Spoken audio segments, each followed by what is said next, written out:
My children sat me down in my own living room and told me I had a spending problem. My son Marcus stood by the fireplace with his arms crossed like he was running the meeting.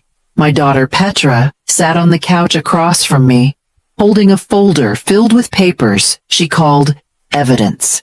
They had planned this whole thing without telling me. They had driven over together, walked into my house, and arranged the furniture so I would be sitting alone, facing both of them, like a suspect in an interrogation. Marcus spoke first. He said they were worried about me. He said I had been acting reckless with money lately, and they needed to step in before I ruined myself financially. Petra nodded along and added that they only wanted what was best for me, that this was coming from a place of love. I sat there and listened to every word without interrupting. When they finished, I reached into my pocket and pulled out my phone. I opened my banking app and turned the screen toward them. "You're right," I said calmly. "Let's look at my finances together." When the screen loaded, both of them leaned forward to see the number. $47,218,000. Petra's face went blank. Marcus turned pale and took a step back from the fireplace, like the floor had shifted under him. But then his eyes moved down the screen to the list of recent transactions. I watched his expression change from shock to something else, something closer to fear. He saw his own name listed next to a withdrawal for $340,000. And suddenly, the intervention wasn't about my spending anymore. My name is Corinne, and I turned 55 last March. For most of my life, nobody would have looked at me and thought I had any money at all. I grew up poor in a small town outside Toledo, Ohio. My father worked at a brake pad factory, and my mother cleaned houses for families on the nice side of town. We never went hungry, but we never had extra either. I learned early that you stretched what you had and didn't complain about what you didn't. I married young. Donald was a mechanic I met at a church picnic when I was 19. He had kind eyes and a crooked smile, and he made me laugh in a way nobody else ever had. We got married 6 months later and moved into a tiny apartment above a hardware store. I got a job as a bookkeeper for a regional grocery chain, and for the next 20 years, that's what I did. I kept the books, raised 2 children, and built a quiet life with a man I loved. Donald died 12 years ago. He had a stroke on a Sunday morning while we were sitting at the kitchen table. One minute he was reading the newspaper and complaining about the rain, and the next minute he was slumped over in his chair. The paramedics said he was gone before they arrived. I was 43 years old, suddenly a widow with 2 teenagers and barely enough savings to pay for the funeral. What saved me was my brother Wendell. He was 5 years older than me and had always been the smart one in the family. In the early 90s, he started a software company out of his garage. By the time Donald died, that company was worth hundreds of millions of dollars. Wendell never married. He never had children. He lived alone in a big house in Seattle and spent most of his time working. When he was diagnosed with pancreatic cancer 8 years ago, he called me and told me to fly out to see him. I spent 2 weeks at his bedside, holding his hand and listening to him talk about the life he wished he had lived. He told me he was leaving everything to me, the investments, the properties, the accounts, all of it. I told him he didn't have to do that, but he just smiled and said I was the only person who had ever loved him without wanting anything in return. He died 3 weeks later, and just like that, I became wealthy. I never told anyone, not my children, not my friends, not the neighbors who had known me for 30 years. I kept living in the same house Donald and I had bought when Marcus was a baby. I drove the same car, wore the same clothes, shopped at the same grocery store. The money sat in accounts managed by a private wealth firm in Chicago, growing quietly While I lived my ordinary life, I thought about telling Marcus and Petra many times, but something always stopped me. I wanted to know that they loved me for me, not for what I could give them. I wanted their phone calls and visits to be real, not motivated by the hope of inheritance. Marcus was 31 now. He had married a woman named Janelle 2 years ago and worked as a sales manager at a car dealership in Columbus. Petra was 28, single, and teaching 3rd grade at an elementary school on the other side of town. They were both healthy, both employed, both living their own lives. But somewhere along the way, they had started treating me like a burden. Marcus only called when he needed something.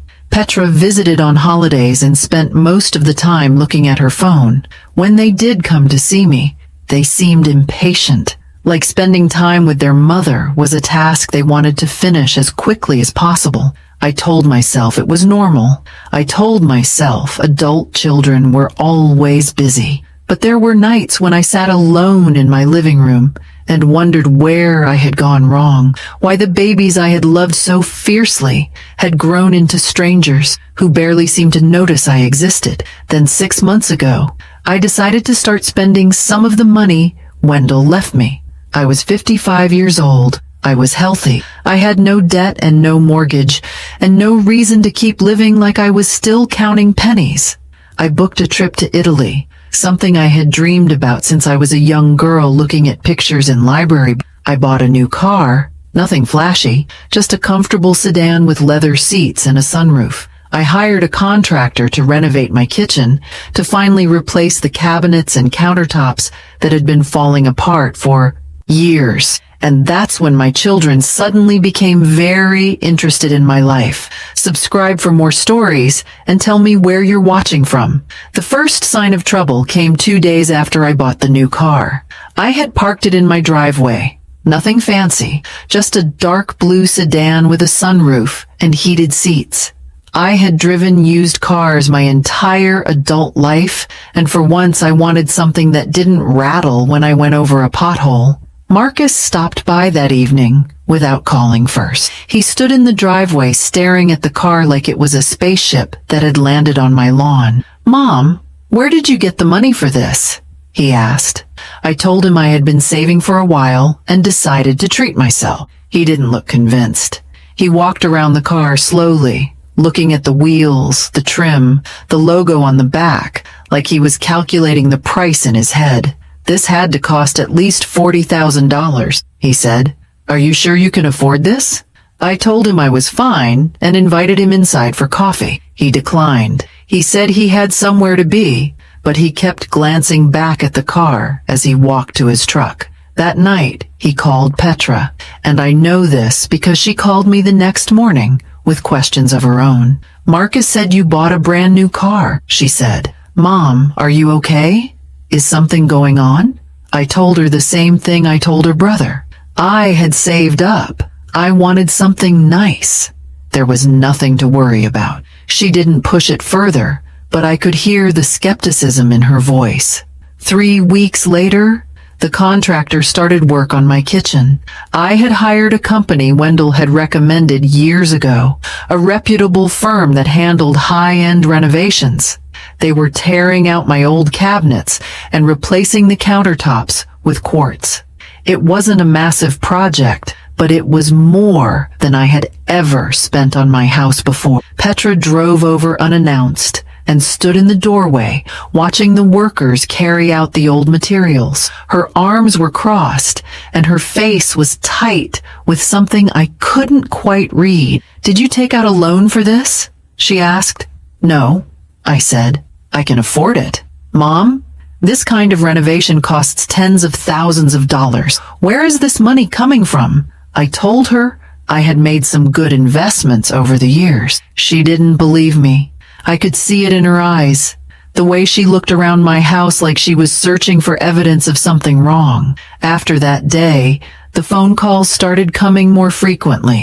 Marcus called every few days asking about my finances. Had I talked to a financial advisor? Did I have a budget? Was I sure I wasn't getting scammed by someone? Petra echoed his concerns, asking if I had considered talking to a professional about my spending habits.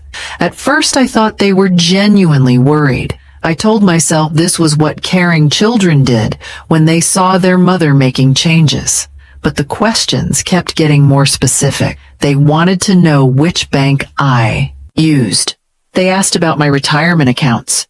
Marcus even suggested I give him access to my finances so he could help me keep track of everything. Just for peace of mind, he said. So we know you're not being taken advantage of. I declined politely.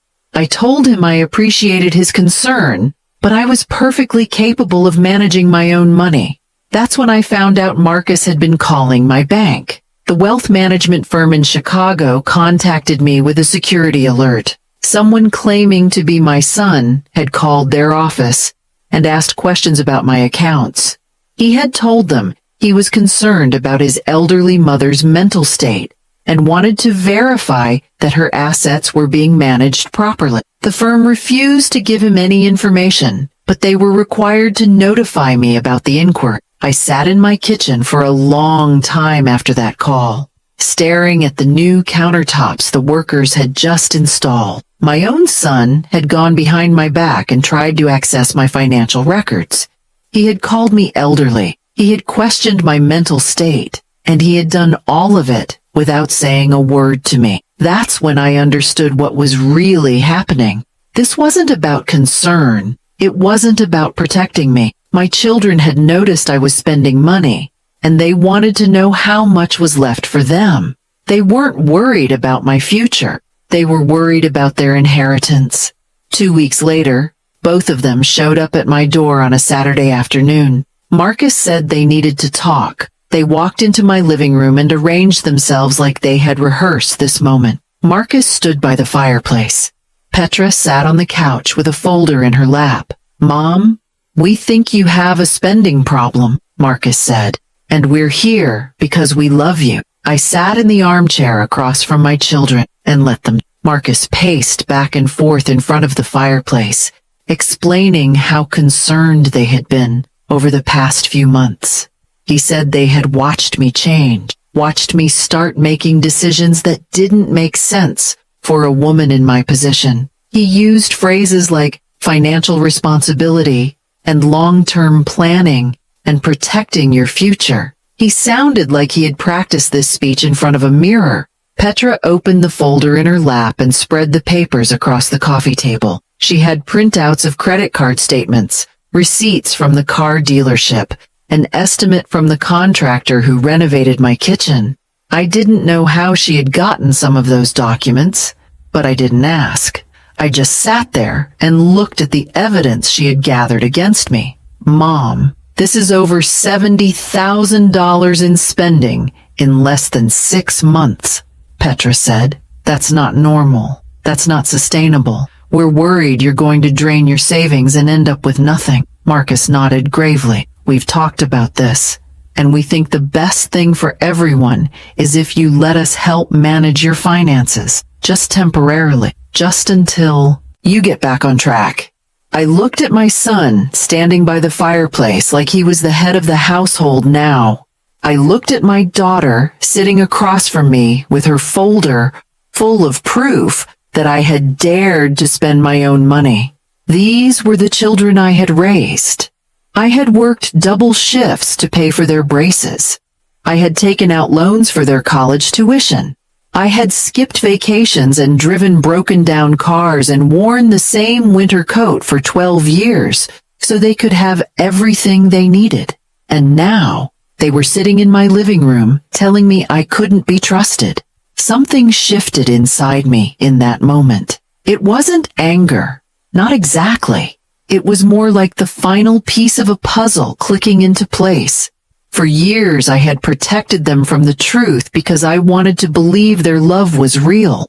I wanted their phone calls to be about missing me, not about wondering what they might inherit someday. I had kept Wendell's money a secret because I was afraid of what would happen if they knew.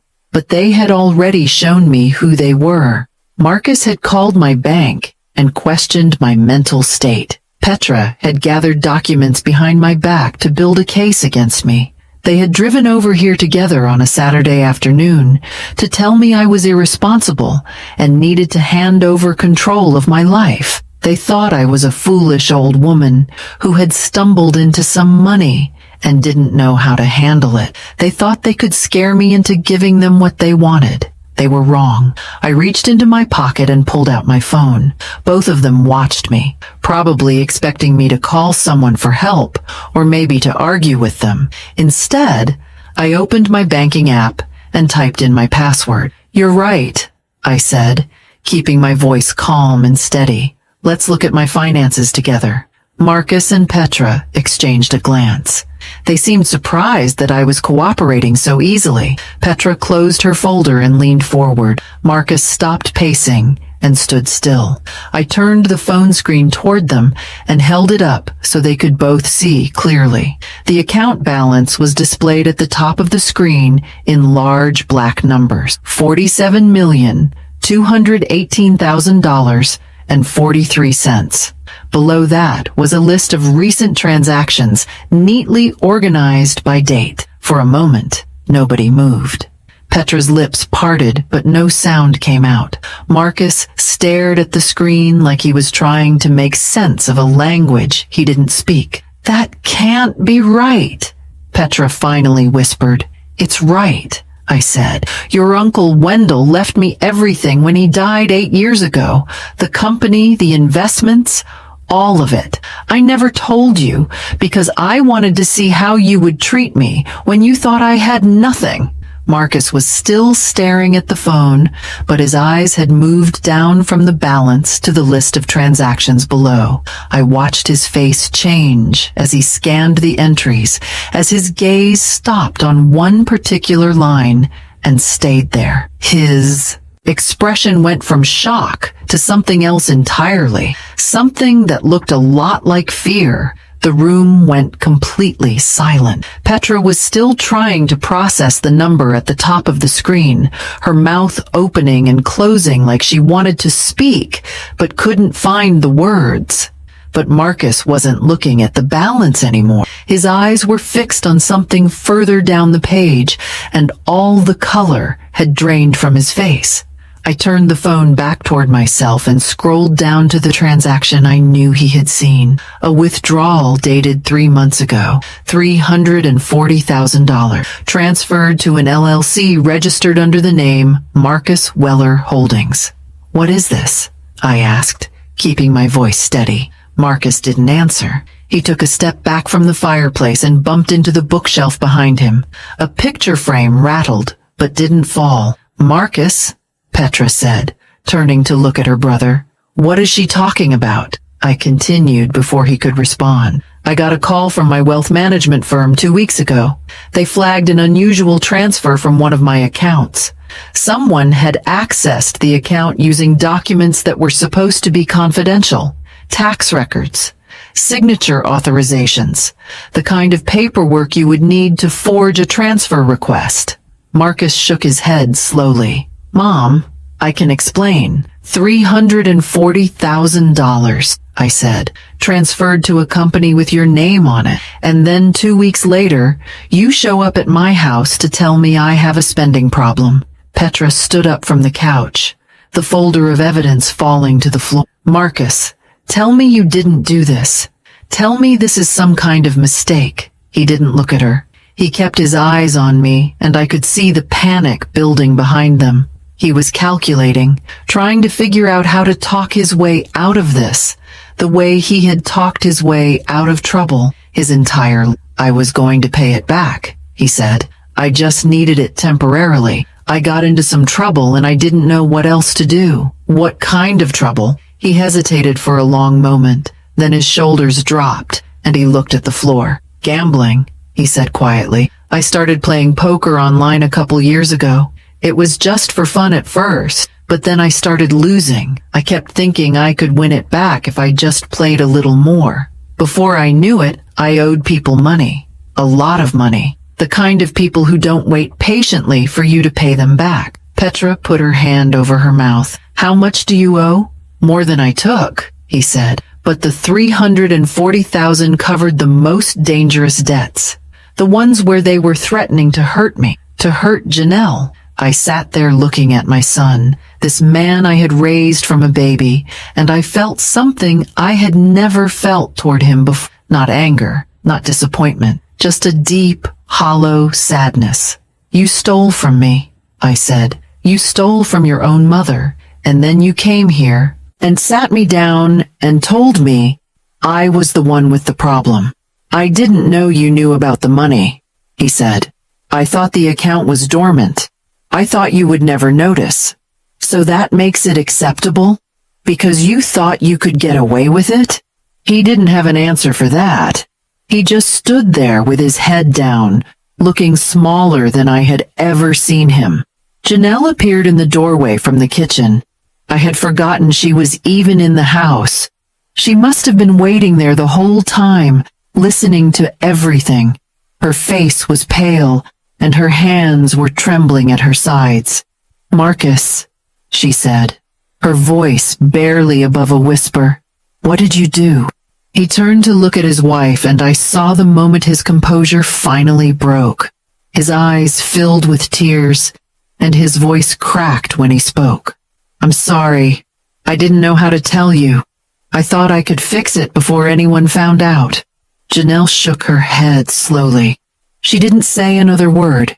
She just turned and walked toward the front door. A moment later, I heard it open and close, and then the sound of her car starting in the driveway. Marcus stood frozen in my living room, watching his wife drive away. Petra was crying silently on the couch, and I sat in my armchair holding my phone, looking at the evidence of my son's betrayal displayed on the screen in black and white. The weeks after that afternoon were the hardest I have faced since Donald died.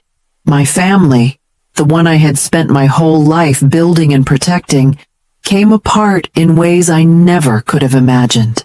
Janelle filed for divorce within 3 weeks. She told Marcus she couldn't stay married to someone who had lied to her about something so serious.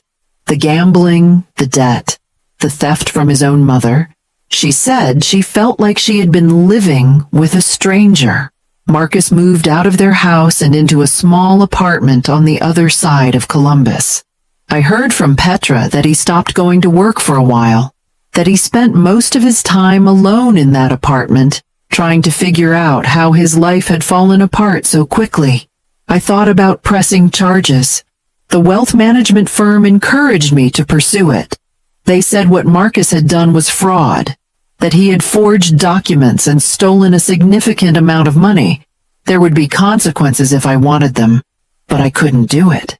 He was still my son. Despite everything, I couldn't bring myself to send him to prison, so I made a different choice. I told him he would pay back every cent he took from me. I had the lawyers draw up a formal repayment agreement. The money would come out of his paycheck every month for the next 10 years, with interest. If he missed a payment, the agreement would be voided, and I would pursue legal action. He signed the papers without argument. I think part of him was relieved that I wasn't turning him in.